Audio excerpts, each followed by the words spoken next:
Depois ele fala das 7 trombetas, você tem 7 pragas. Aí tem um miolo de tudo, que é Apocalipse capítulo 12 a 14, que vai falar de 3 personagens muito interessantes. O dragão, a famosa besta que é o anticristo, e os 3 anjos que voam no céu. Dá muito questionamento isso aqui. Então vamos lá. No capítulo 12, começa assim: viu-se grande sinal no céu. E o que João viu? João fala, eu vou resumir aqui, o pessoal pode ler depois em casa na Bíblia. Ele viu uma mulher no céu. Uma mulher vestida de sol, tendo 12 estrelas na cabeça. 12 estrelas na cabeça. 12 tribos? Do povo de Deus. Ah, o povo de Deus. E uma lua debaixo dos pés. Eu acho que tem uma foto da mulher aí, olha lá. Uma representação. De novo, inteligência artificial. João viu mais ou menos isso aí. Olha lá, presta atenção na mulher, os detalhes dela. Ela tem 12 estrelas na cabeça, ela está vestida de sol, aí não representa bem a inteligência artificial, mas quer dizer, ela tá brilhante, e ela tem a lua debaixo dos pés. E olha que ela tá com um barrigão ali, olha. Grávida. Que ela tá grávida. E a Bíblia fala que ela gritava com fortes dores porque ela ia dar à luz. O que é que eu falei lá? O princípio das dores, que eram dores de contração de parto. Na mentalidade judaica do Antigo Testamento, a mulher sempre representou o povo de Deus. Sempre foi o povo de Deus. Há várias passagens. Por exemplo, Cantares. Presta atenção nos detalhes. A mulher tinha, vamos pegar os símbolos dela. Na cabeça, uma coroa de 12 estrelas. Debaixo dos pés, a lua. E ela estava vestida de sol. Quando a gente viu os 3 sinais siderais antes da volta de Jesus, que a gente leu em Mateus 24. O sol tornou-se negro, a lua não deu sua claridade, as estrelas caíram do firmamento. Exato. Os mesmos elementos estão ali. Quando a gente vai, por exemplo, a Cantares, capítulo 6, versículo 10, olha como é que Salomão fala da sua amada, que para muitos é um símbolo do povo de Deus. Quem é esta que aparece como a alva do dia, bonita como a lua, pura como o sol, impressionante como um exército com bandeiras? Tá vendo? Ou seja, os mesmos elementos. Quando você vai ao livro do Gênesis, José do Egito, ele tem um sonho, e ele sonha com o pai, a mãe e os irmãos dele se prostrando diante dele. E no sonho ele diz que viu o sol, a lua e 12 estrelas. Tá certo? Sol, lua, 12 estrelas. Então a gente vê aqui o símbolo do povo de Deus. E a mulher sempre é o povo de Deus. Não é só no Antigo Testamento, não. A cultura cristã sempre interpretou a mulher como símbolo do povo de Deus. Tanto é que na Idade Média, os teólogos católicos falavam muito do mistério da casta meretrix. Eu vou desenvolver esse assunto daqui a pouquinho. Traduzindo literalmente, casta meretrix seria a pura prostituta. Pra não falar o nome feio aqui. A pura prostituta. Mas é prostituta, ela não é aquele negócio, a gente tem que tomar cuidado. Tinha um vendedor de livros que vendia livro de porta em porta, e um dia ele entrou numa casa e viu uma placa assim: cuidado, cachorro bravo. Eu não entendo, isso aqui não tem medo não. Passou mais um pouquinho, outra placa. Se você vê até que volte, cachorro bravo. Ele andou um pouquinho, só tava aquela tarja, aquela cara do cachorro com... Ele passou as 3 placas. Quando ele andou um pouquinho, rapaz, veio um Doberman e um Rottweiler correndo lá, que o bicho nem tocava no chão. E atrás ainda viu um vira-latinha, daquele que tem um dentinho assim, né? Quando ele viu os 3 cachorros vindo, ele desesperado, ele correu, largou pasta pra um lado, prospecto por outro, e a primeira árvore que ele tinha, ele subiu, e a árvore ainda tinha aquele espinheiro de Cristo embaixo, que ele rasgou todo, machucou todo, mas na adrenalina, todo machucado em cima da árvore. Quando ele chegou lá em cima da árvore, os cachorros latindo lá embaixo, ele encontrou uma 4ª placa que dizia: idiota, você foi avisado lá embaixo. Então, o Apocalipse, meus queridos, são as 3 placas. Você tá entendendo? A volta de Jesus é a 4ª. Você foi avisado. Ninguém vai ficar sem ignorante. Então, nesse aspecto aqui, essa mulher, ela sofre 2 vezes a dor de parto. Uma primeira, quando ela dá à luz ao Messias, que ele vem a primeira vez, e a segunda vez, quando ele volta com poder e grande glória. É por isso que Jesus, quando vai falar da volta dele, ele fala: tudo isso é o princípio das dores. Percebeu? Paulo também vai usar a mesma figura de linguagem, como uma mulher que está em trabalho de parto, etc. Agora, Israel deu à luz ao Messias? Deu, através de Jesus. E essa mulher, então, representa o povo de Deus do Antigo Testamento. Ou melhor, deixa eu me corrigir minha frase. Essa mulher representa o povo de Deus num primeiro momento do Antigo Testamento, dando à luz ao Messias. É por isso que, sendo Maria uma mulher judia, que Maria era judia, sendo Maria uma mulher judia da tribo de Judá, que dá à luz a Jesus, e ela é perseguida por um tirano chamado Herodes, que mata todas as criancinhas de Belém, que queria achar a criança para matar, esse quadro é revivido por João aqui. Porque João fala que vê a mulher vestida de sol e ela está sendo perseguida por um dragão. Tem a imagem do dragão aí? Olha a imagem do dragão. Eu vou ler enquanto ele coloca a imagem assim. Viu-se também outro sinal no céu, e eis um dragão grande vermelho com 7 cabeças e 10 chifres, e nas cabeças 7 coroas. A sua cauda arrastou a 3ª parte das estrelas do céu, as quais lançou para a terra. E o dragão se deteve diante da mulher mulher que estava para dar à luz, a fim de devorar o filho dela quando nascesse. Deixa eu explicar uma coisa aqui antes de continuar. Existe uma... Conseguiu colocar o dragão? É o dragão diante da mulher para devorar o filhinho dela que está para nascer. Estão vendo aí? Olha, a inteligência artificial hoje faz tudo, né? Existe uma coisa também para o pessoal entender, chama-se Midrash. Midrash, na verdade, vem do hebraico Darash, ou Derash, que significa interpretar. Uma das maneiras que Deus tinha de revelar a profecia para o povo era misturar a história do povo de Deus com a história do Messias de Deus. Por isso que em Isaías capítulo 53, ele fala do Eved Adonai, do servo de Deus que sofre, e parece às vezes que você está lendo sobre Israel, às vezes é sobre o Messias.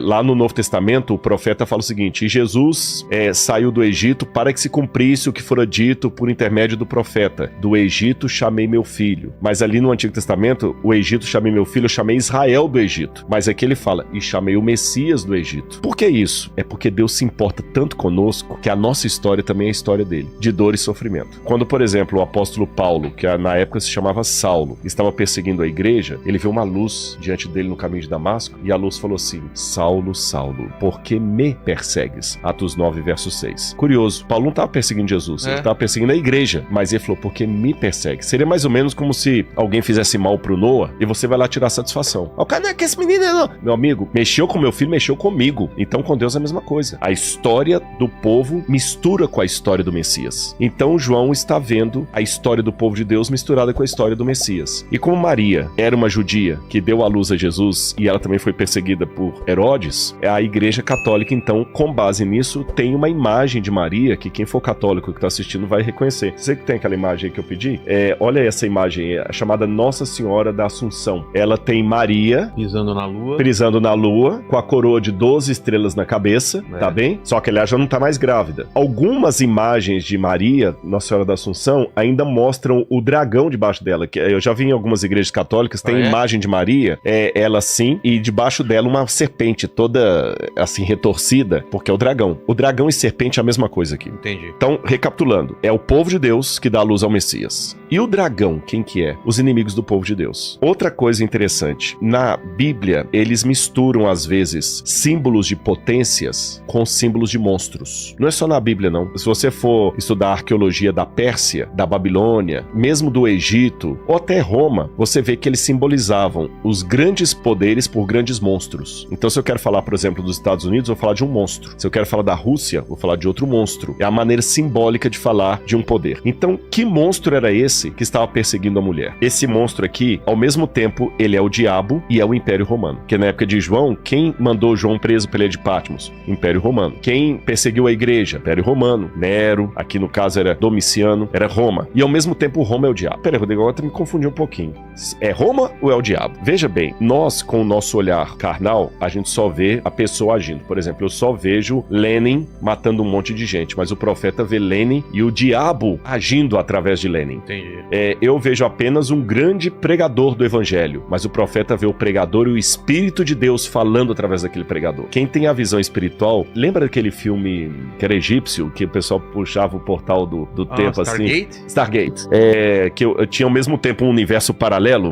É mais ou menos como se fosse um universo paralelo. Você entendeu? Quando você tem uma relação espiritual com Deus, você vê mais do que simplesmente coisas humanas. Entendi. Você vê o mundo espiritual por trás daquilo. Seja o mundo espiritual do bem, falei, o Espírito Santo usando um pregador para falar de Jesus para mim, seja o mundo do mal, o diabo tomando um ditador para promover uma carnificina. Entendi. Isso não retira a responsabilidade humana. Nós não somos marionetes na mão do sagrado. O pregador está sendo usado pelo Espírito Santo, mas ele tem a liberdade dele. O cara do mal, ele está sendo usado pelo mal, mas ele aceitou o mal. Ninguém é marionete. Então aqui, o dragão é ao mesmo tempo o diabo e é ao mesmo tempo Roma, que o diabo estava usando para perseguir a igreja, para perseguir a mulher, para perseguir o povo de Deus. Aí diz que quando o dragão tentou devorar a criança foi arrebatada. O Apocalipse fala que a criança foi arrebatada e foi até o trono de Deus. E quando a criança foi ao trono de Deus, o que aconteceu? Aquela mesma mulher, ela fugiu para o deserto. Então olha a cena. Aqui tá a mulher, ela dá a luz ao bebê, o dragão quer devorar o bebê, não consegue porque o bebê é arrebatado para o céu. A mulher foge para o deserto e o dragão vai para o céu atrás do bebê. Só que quando o dragão chega no céu, ele dá com burros na água, porque ele chega no céu e não é um bebê que vem recebê-lo, é Miguel Miguel. Opa! Miguel e seus anjos vieram pelejar. E olha o que diz aqui a Bíblia. Que derrotou... Que derrotou o dragão. Estourou... um terço do céu, né? Exatamente. Lembra que o dragão arrastava a terça parte das estrelas do céu? Então estourou guerra no céu. Miguel e seus anjos lutaram contra o dragão. Também o dragão e seus anjos lutaram, mas não conseguiram sair vitoriosos e não havia mais lugar para eles no céu. E foi expulso o dragão, a antiga serpente que se chama Diabo e Satanás, o sedutor de todo mundo. Ele foi atirado para a terra e com ele os seus anjos. Tá fazendo uma ligação com a serpente. Bingo! Do pecado Exatamente. original. E olha que interessante, se a gente lembrar do pecado original, a gente lembra capítulo 3, onde Deus falou essa promessa para Eva logo depois da queda, que isso aqui é lindo, porque Eva foi a primeira a comer do fruto, depois que Adão comeu. Então, como ela comeu do fruto, Deus deu uma esperança. Deus falou o seguinte: Eva, você comeu do fruto, mas será do ventre de uma mulher que virá a salvação. Por isso que o nome Eva significa em hebraico Ava, aquela que traz a vida. Ah, é? Olha que interessante. Aquela que trouxe a desgraceira, porque ela comeu primeiro do fruto, ela também vai trazer a vida. E Deus prometeu pra ela assim, olha, porém inimizade, quando Deus falou pra serpente, que é o dragão, porém inimizade entre você e a mulher. Porém inimizade entre você e a mulher. Mulher é povo de Deus. O dragão está durante toda a história tentando destruir a mulher, que é o povo de Deus. Entre a sua descendência... De quem? De Eva. Perdão, entre a sua descendência da serpente.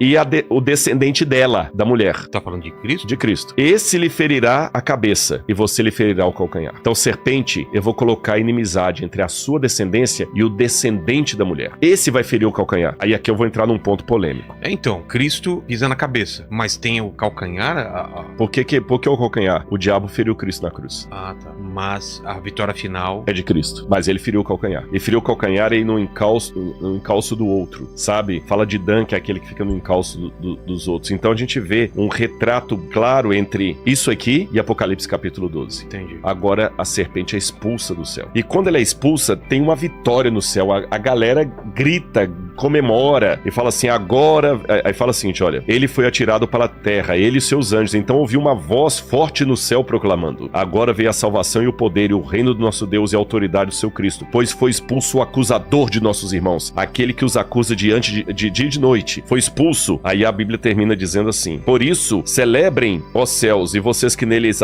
habitam, mas ai da terra e do mar, pois o diabo desceu até vocês cheio de fúria, sabendo que pouco tempo lhe resta. Vamos recapitular tudo que a gente viu até aqui? Sim. Nós falamos de 7 igrejas.